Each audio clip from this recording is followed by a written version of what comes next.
algorithm extremism.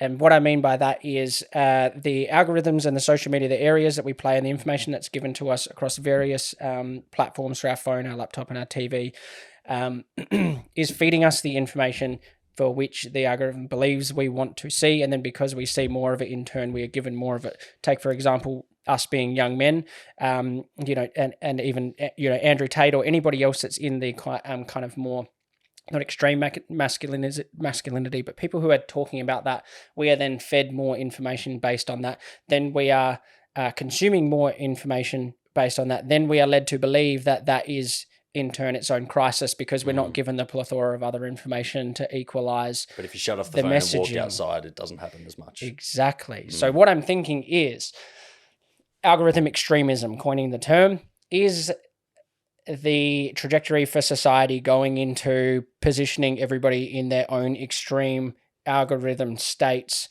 whereby we are creating a civil conflict within each other based on everybody's specific algorithm buckets. I think, yeah. And what do we think? I love it. It's perfect. And it's because like working with a lot of like face-to-face PTs still, you have these conversations on a day-to-day basis. Someone's like, oh, I saw this on da-da-da, or I'm in the gym, and it fucking pisses me off that they even have the news on in the gym. I understand people want to know. I'm like, it's sad when something bad happens to someone in Queensland. I live in Adelaide.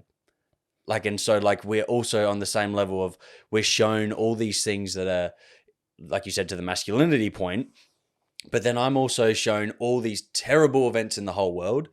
If I wouldn't have a clue that they're even a thing. So I start to worry about them. I was, oh, that's terrible. Like, it must be a terrible place to live. Or like, you don't go to America and everyone's getting shot, but on the news in Australia, all you see is people in America getting shot. Like it's so you're a very narrow perception of a situation or a place as well. You're given specific information as opposed to what is happening as a greater good or as a wider population.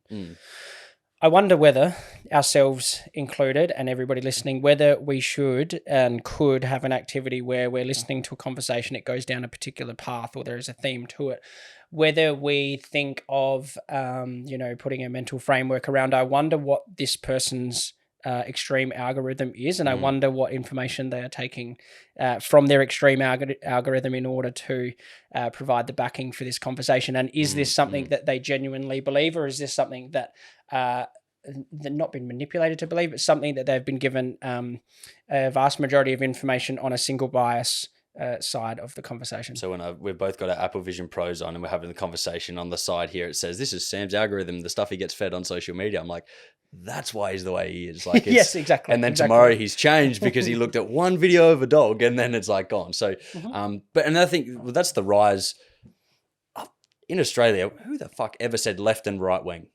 I don't even know the difference between the two, just because it's something that I don't care about and I don't have an affinity to, and my algorithm doesn't educate me on it. Like, I genuinely had no idea until COVID. Spend a bit more time on your phone. Maybe some PT clients start talking about it as well, and now I start to feel like everyone say, "Oh, the left is woke and the right just want to kill everyone and the extremists and da da da." Like, I'm like, I'd never heard of that in Australia. It's probably more an American term, but the more people get on social media, and for the same thing, if you shut that off, you wouldn't realize it either. Like, it doesn't really impact you.